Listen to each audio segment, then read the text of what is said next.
J'accueille Edine Arizeki, adjoint au maire, délégué au bien-être animal.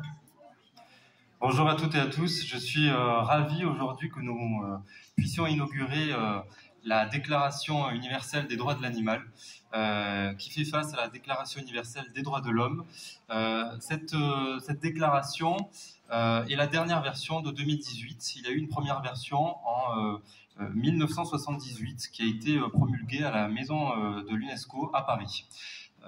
La ville de Fresnes a lancé ses inaugurations en inaugurant cette plaque dans son hôtel de ville, et nous nous sommes dit à Montpellier que nous devions en faire de même.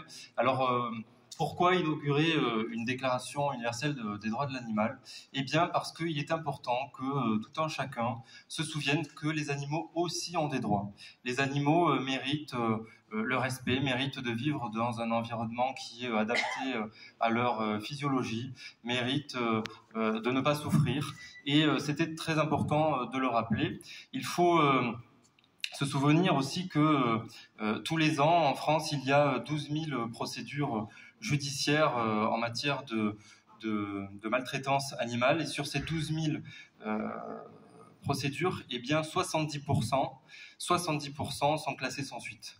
Et c'est aussi important de rappeler, et c'est symbolique que nous la mettions dans de l'hôtel de ville, que les administrations, les collectivités, l'État doivent mettre en place les politiques publiques nécessaires pour justement faire respecter les droits des animaux.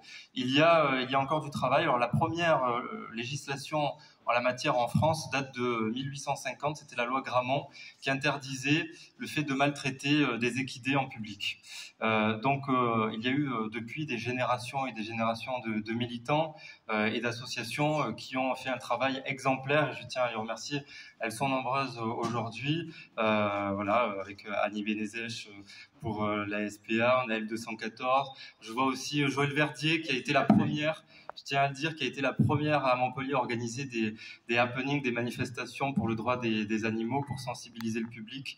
Voilà, donc on a tout un travail qui a été fait avec efficacité, mais on a encore du boulot, et c'est pour ça que on s'y met. En tout cas à Montpellier, on est fiers d'avoir cette plaque-là, et je pense que la délibération 4 que nous avons votée jeudi dernier à l'unanimité du conseil municipal montre bien l'engagement de Montpellier que nous avons avec monsieur le maire et l'ensemble de mes collègues élus pour faire avancer cette cause-là. Nous avons aussi L214 qui va nous remettre tout à l'heure le prix le L214 a un classement national, et donc nous allons recevoir le prix pour la deuxième ville en France. Pour 2013, nous étions en 2023. En 2022, nous étions troisième.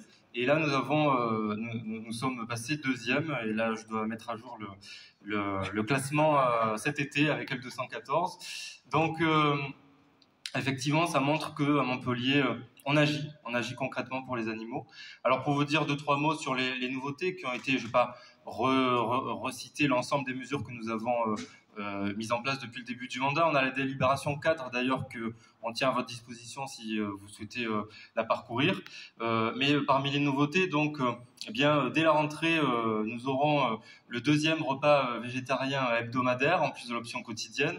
Alors je tiens à remercier aussi Marie Massard, ma collègue élue à la politique alimentaire de la ville, qui n'est pas là aujourd'hui, avec qui j'ai beaucoup travaillé sur le sujet, et les services qui se sont énormément mobilisés pour qu'on puisse dès la rentrée servir des repas de qualité, des repas nutritionnels complet en respectant les normes, les législations, et il y a eu tout un travail aussi de réaliser avec le conseil municipal des enfants auquel j'ai participé. On les a aidés à bien comprendre les enjeux. Je peux vous dire que pour avoir travaillé avec eux, ils ont fait des belles affiches, ils ont bien compris tous les enjeux, que ce soit les enjeux environnementaux, les enjeux en matière de santé, les enjeux en matière d'inclusion aussi, parce que quand c'est végétarien, tout le monde mange, et bien entendu les enjeux en matière de conditions animales.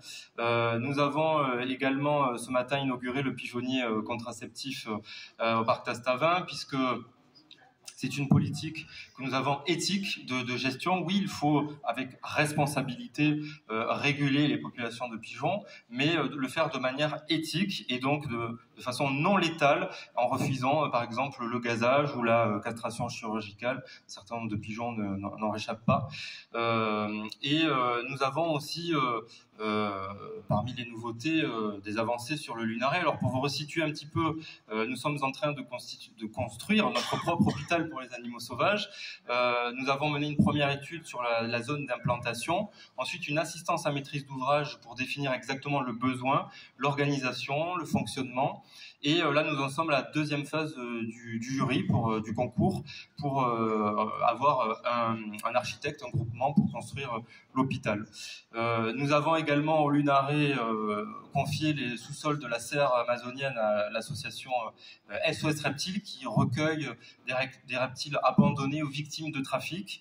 Et là, dans le cadre de l'activité zoologique, nous avons aussi adopté des mesures éthiques, c'est-à-dire en refusant par exemple le culling ou les jointages des ailes. Le culling, c'est le fait, quand il y a des nouveau-nés, eh bien de les tuer parce qu'on ne sait pas où les placer, ou les jointages des ailes de les amputer parce qu'on ne veut pas qu'ils s'envolent. Eh bien, c'était déjà arrêté à Montpellier, et en l'actant dans cette délibération, nous le gravons dans le marbre pour rappeler que Montpellier, c'est une ville éthique, une ville qui prend en considération la question animale, et on en est fiers. Et voilà, et je me tiens à votre disposition par la suite pour répondre à vos questions. Je vous remercie.